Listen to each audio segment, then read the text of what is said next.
But I'll bring out our first speaker.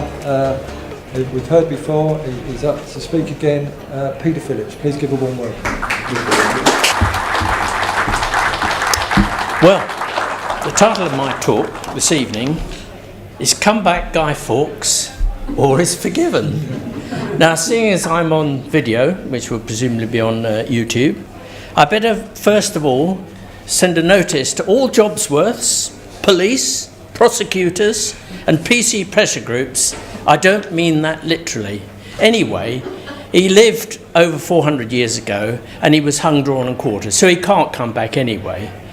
But just to make it quite clear that I don't mean literally that we want to blow up Parliament, I mean it metaphorically. We want a metaphorical bomb is needed, and under both houses of Parliament. That's the House of Commons and the House of Lords.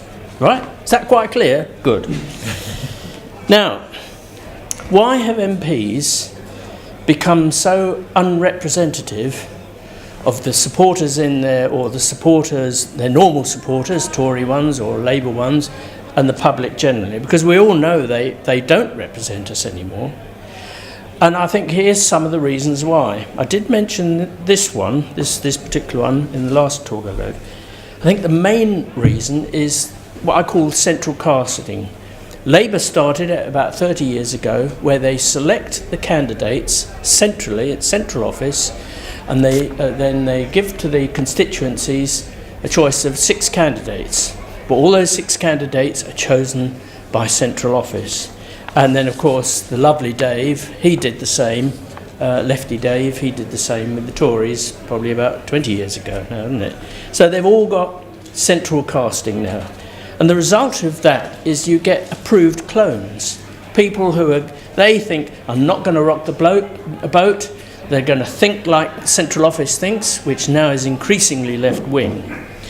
And you'll find that a lot of these MPs are also have a predominance of PPEs. If they've been to university, they've got PPEs, which is philosophy, politics and economics. Now, I actually thought, well, I better check my facts on that. So I did this afternoon. That's not quite right. But here's a breakdown of the professions, also the degrees, all of those that went to university who are in Parliament, which is about 55-60% of Parliament, of what they did. And nearly 50% of MPs have got social studies degrees. Can you believe it? Okay. How representative of the general population, how representative is that of people in this room, let alone people outside? Not very much. Now you might think, well, they're all going to be Labour, aren't they? Not so. About 22, because it's a chart, so it hasn't actually got figures, about 22% of Tory MPs have got social studies degrees. The next highest profession is law. They're about 13%. And then the next one after that is historical and philosophical studies. So you'll find that the PPEs will be in either of those 3 professions. So there's an indication of just how unrepresented they are. But the reason I think it's got like this is because of this central casting.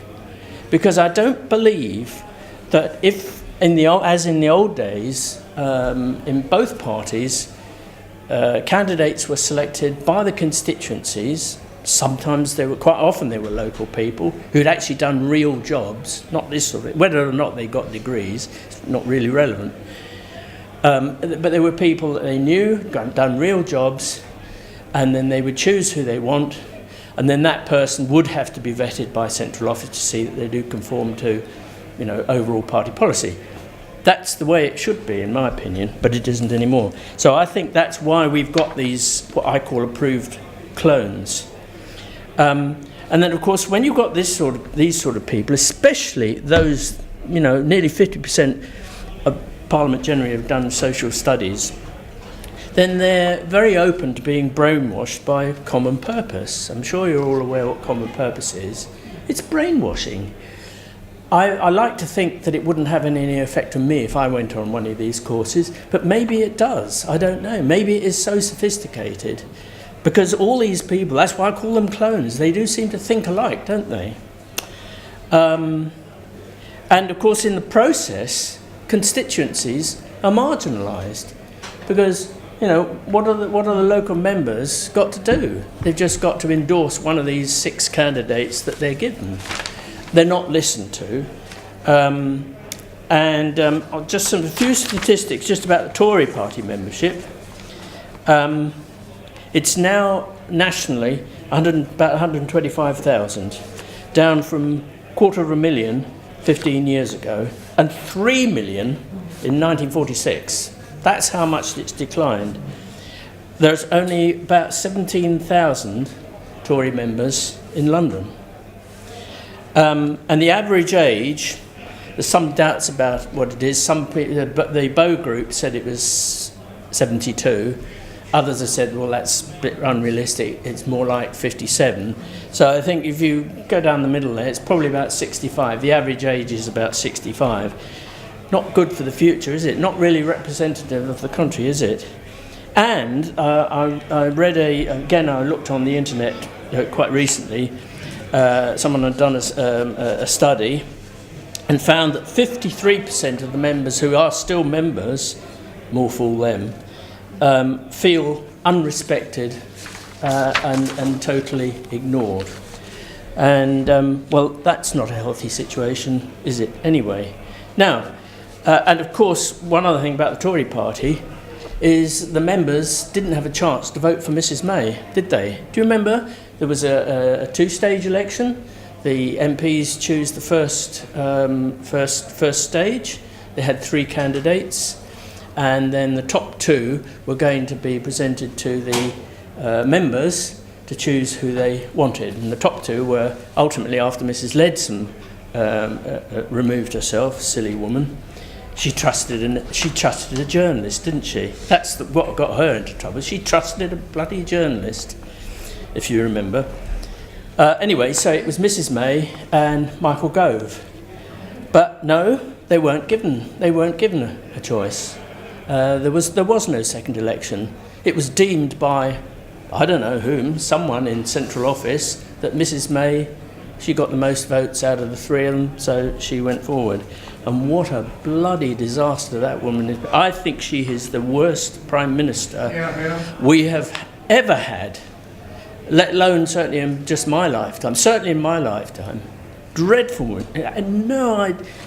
Trump would have got a deal with the EU in 6 months. But or even 6 weeks. But here, the agony of it, and you get it every morning. Oh, Brexit, this and that. Oh, God, I can't stand it. Right, so that's that. Now, another problem is funding. I did check this today on the internet. I wanted to make sure I was right about this. Parties aren't allowed to have donations from foreigners, so they have to be people who are resident here, or from companies that are it's not resident. Well, not companies aren't domiciled, but companies are registered here. They can contribute, so they could well be foreign companies. So that's something. I think that was introduced probably about 20 years ago. But there is no limit on how much you can give. So you can give 50 million if you want to. I don't think anyone's given that much. But it does mean that a few large donors inevitably control the party, because he who pays the piper calls the tune. That's the way it is. And so really you could say party membership is no longer important. Well, what about you need people to deliver leaflets and that sort of thing? Well, if you've got enough money coming, you can pay companies to do that. You don't really need members anymore. And that's a very dangerous situation where you've got parties. Labour Party isn't in that situation at the moment because the Corbyn situation is a special case, I think. But it was, and it certainly is now in the Tory party, that you've got this declining base, but they've still got money, and it's all controlled centrally. The next problem is, of course, the first past the post system, we all know the deficiencies of that. You got what UKIP got, what, 4 million votes, didn't they, at the previous election, and got one seat. One who was not really a UKIPper anyway. And it's the first past the post system that does that. And as far as I'm aware, no other country in Europe has this system, which is why you are seeing alternative parties able to get a foothold and start to make progress, and why it's so difficult to hear. And one of the results of this first past the post system is that 80% of seats overall are safe seats, one way or the other. So it really doesn't matter if they put a gorilla as a candidate in a safe seat. It doesn't matter who you put up, how incompetent the person is, or how an old duffer they are, because they've been there for bloody decades and done bugger all. They'll get elected. And that's the result of the first past the post system. And then, of course, if you look at the House of Lords, it's full of former MPs, very often failed MPs who achieved nothing or very little, people who've donated money, they get rewarded with that. And of course the other rotten thing about it is they're members for life, aren't they? I mean, I think that's one of the deficiencies in the American Constitution, in that those who are appointed to the Supreme Court are members for life. I don't think there should be. I think there should be a term limit for these things. So what's the resulting combination? What is the resulting combination of all these characteristic problems that I've outlined and others? Well, the two parties are actually very similar. They're both very left-wing now. And I think the Corbyn situation is a temporary aberration, because until he came on the scene, could you tell the difference between the Tories and Labour? You couldn't. And whether Corbyn is going to survive the anti-Semitic onslaught is yet to be seen. So I think that's a temporary situation. Basically, they're the same. So we have no choice whatsoever. For example, they're both clearly pro-immigration. They won't say it out loud, or the Tories won't say it out loud, but clearly they are. They're both pro-EU. They're both pro-socialist issues, such as expanding hate and race crime, and the harsh punishments that go with it. Indeed, the Law Commission has made a recommendation, I think I'm right in this, that race crime should command a sentence of 6 years, I think, or potentially 6 years. I mean, how wicked is that? Because we all know how it can be just used to silence people, as they attempted to with Jez. They both don't seem to have any real concern about law and order. I mean, we've seen 40 knifings a day, and yet the police, and also they don't seem to be bothered with the clear and obvious politicisation of the police. I think even the general public probably are aware of that now. You only have to look at a lot of YouTube clips about how the police behave to ordinary, basically law-abiding citizens. And not one of them, it'll be 4, and a van. And I made some inquiries again on the internet today. The average cost of a constable, with overheads and all the other costs that go with it, is £40 an hour. Well, I think that's probably a gross underestimate. So when you see 4 police officers wasting their time on someone who's made a minor infringement of something or other, you're looking at 200, 300 quid. And they say they haven't got any money. And then, of course, finally, lack of any concern about Islam, the growth of Islam, and Sharia law and Sharia courts and all that sort of thing. They never mention it, and that applies to both parties. So, the parties effectively can ignore both the membership of their parties, if they've still got members left, and the general public. And increasingly they are. So now who controls them? Everything's controlled centrally. The money comes in centrally from a few large donors. Well, it's vested interests and money. It's not the people, because we have no choice. Only 20% of us have some sort of choice. The other 80% don't. And that's why they've become so unrepresentative. So here's some of the things that need to be done. I think both UKIP, Gerard Batten and Anne-Marie Waters of For Britain, they both said that these are things that need to be done, and I agree with them. First of all, abolish first past the post. And of course, it's chicken and egg. You've got to get there to be able to do it. I recognise that. But I think that is the fundamental problem that we have in this country. I think constituencies need to select the candidates.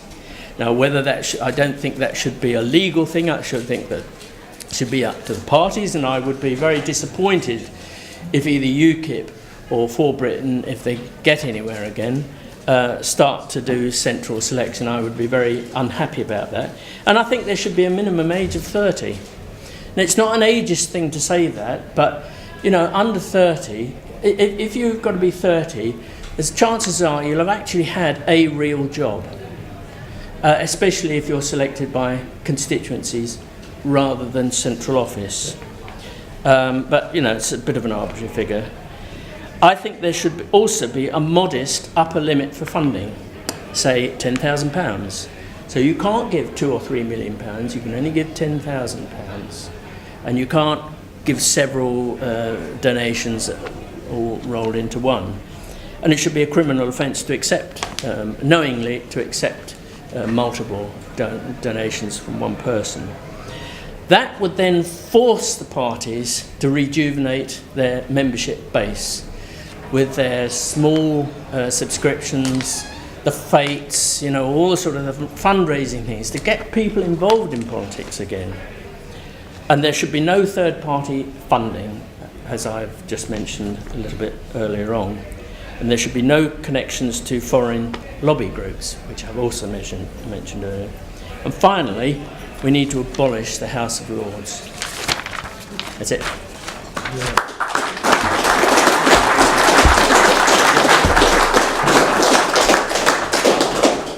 No, very good, Peter. I totally agree with a lot of that. I think if you're going to be in Parliament, I do think you should spend 10 years in business or at work before you, unlike Sir Nick Clegg, who was Sir Nick Clegg, he got knighted. Incredible, isn't it? And he's a career politician, never done a day's work in his life. I think one of the good things is that Sir Nick Clegg and Tony Blair, and who's the other clown for them? Theresa May. No. Cameron, They're looking for another referendum, and I think it's great that they're on the other side because they must be some of the most hated people in this country. They really must. So, has anyone got any questions for Peter? Peter, you've made good speeches here. You've made a number of good speeches to this group, to London Forum, and other groups over the years. They all focus on an analysis of what is wrong and what you would like to see. It rather reminds me of belling the cat syndrome. How many of these things are going to be brought about when, as you correctly say, the two major parties have a vested interest in not allowing anything to happen? And where, something you do touch upon, 87% of the English electorate voted for one or the other of those big parties despite their obvious deficiencies, which suggests a large measure of popular acquiescence in their misrule. Well, I don't think people feel they've got a choice. I would never vote Liberal for a start. I have voted Labour when I was younger. You know what they say? If you're not a Labour supporter when you're young, you haven't got a heart. And if you're not a Tory supporter when you're old, you haven't got a head. I know it's funny, but I mean, there's an element of truth in that. You know, most people do not have a choice. And I do detect, you know, I have a few non-political friends. I get very frustrated because I can't interest them in even looking at some of my speeches. I say, oh, it's just Peter, you know, that's Peter, you know. At least they haven't rejected me. So I think I do detect that the mood is changing, and at the moment there is no choice. I mean, I've acknowledged the fact that, you know, short of a revolution, maybe it will come to that.